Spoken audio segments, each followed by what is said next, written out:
Bonjour, c'est Christelle, bienvenue à notre défi anti-morosité.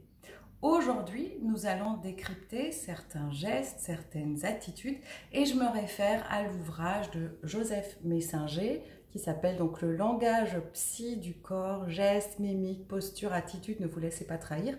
Un livre qui a été publié en 2010 aux éditions J'ai lu.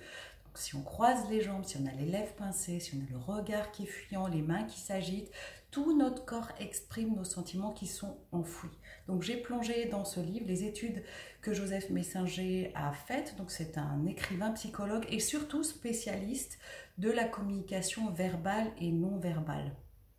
Pour nous, il est souvent indispensable de disposer d'un outil pour décrypter un langage qui est visible à l'œil nu, mais que nul ne voit. C'est le langage du corps. On parle aussi de psychoanatomie, qui est une technique de décryptage comportemental pour chaque geste corporel. Donc ça veut dire qu'un geste traduit un comportement. Mais il faut être conscient que tous les gestes ou attitudes ou mimiques ne résultent pas toujours tous d'un comportement. Ça veut dire dans nos gestes, il y a beaucoup de gesticulations parfois qui sont destinées juste à nettoyer le climat mental de nos pensées parasites.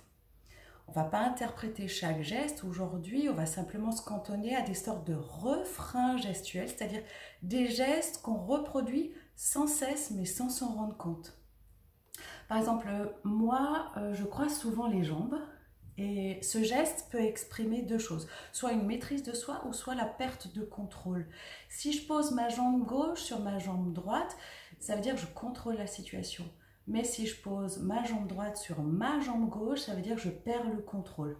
Et si je croise alternativement mes jambes, donc là, ça veut dire vraiment c'est un tic qui montre le manque d'assurance. Bien, je prends mes petites feuilles. Alors imaginons que vous vous pincez le nez en réfléchissant. Moi, ça m'arrive souvent. Le nez, c'est le siège du flair, mais aussi du savoir-faire. Mais avec quelle main on se gratte le nez quand on réfléchit? Si c'est la main droite, ça veut dire qu'on est pressé par le temps. Mais si c'est la main gauche, ça veut dire qu'on est envahi par des pensées parasites. Au sujet du croisement des chevilles. Les chevilles, c'est le siège de la motivation relationnelle. Les autres nous motivent ou nous démotivent. Quand notre cheville gauche retient notre cheville droite, on est plus en phase d'ouverture par rapport à notre interlocuteur, ça veut dire qu'il nous motive. Si par contre notre cheville droite retient notre cheville gauche, donc là on est plus en position de rigidité, notre interlocuteur nous démotive. On aura beau revenir à l'ancienne position, les chevilles se recroiseront de nouveau de manière involontaire dans la posture parce qu'elle est commandée par l'inconscient. Si on parlait des mains, alors les mains c'est l'outil corporel fondamental de communication non verbale parce qu'on communique toujours avec ses mains. D'ailleurs pour une large majorité de personnes, les mains ça aide vraiment à convaincre et comme si la parole était insuffisante en fait. Les mains ça enveloppe le mot et c'est indispensable pour transmettre un message. Les mains résume le climat mental de celui qui parle. Ce que dit la bouche est une chose, mais ce que disent les mains en est une autre. Alors, la main droite. Si quand on parle, on utilise toujours la main droite. La main droite, c'est une main qui est dynamique, qui agit. Lors d'un discours, si la main droite est levée, ça veut dire que l'interlocuteur, il axera plutôt son discours sur un mode stratégique. Il est accrocheur, il est directeur, il essaiera toujours d'avoir le dernier mot. Si au contraire, on parle avec la main gauche c'est la main de la créativité. C'est la main du cerveau qui sait toujours comment se sortir d'affaires et l'interlocuteur est plutôt quelqu'un qui est un autodidacte.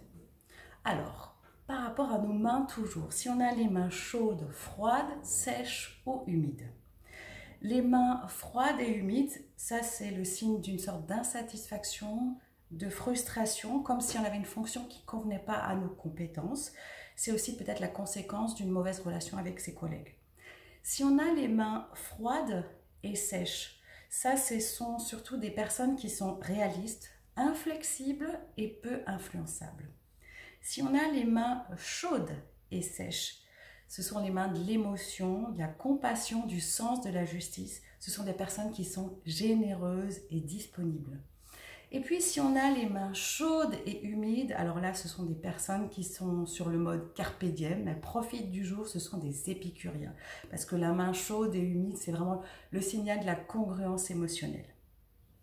Si on parlait des pieds, alors avec quel pied on démarre la journée? Quel est le premier pied d'appui? Si c'est le droit, on est plutôt quelqu'un d'actif, d'entreprenant. Si c'est le gauche, on est plutôt exécutant et on respecte les règles de la société. Observez les personnes autour de vous. Si elles discutent, avec quel pied après, quel pied d'appui elles repartent? Si c'est le pied qui ouvre la marche, est-ce que c'est le pied qui est droit? Vous êtes plutôt avec un esprit libre. Si c'est le pied gauche, là vous êtes plus préoccupé, soucieux. On peut faire l'expérience aussi quand on descend du bus ou quand on sort de sa voiture. Avec quel pied on pose le sol en premier? On démarre toujours du même pied. Bon, il arrive bien sûr que cet automatisme soit perturbé parce qu'on s'est levé du pied gauche. Voilà, donc aujourd'hui, vous voyez qu'avec nos gestes, nos attitudes, on peut essayer de décrypter ce qu'on vit à l'intérieur. C'est que quelques exemples de gestes qui nous trahissent, mais c'est plutôt ludique, non?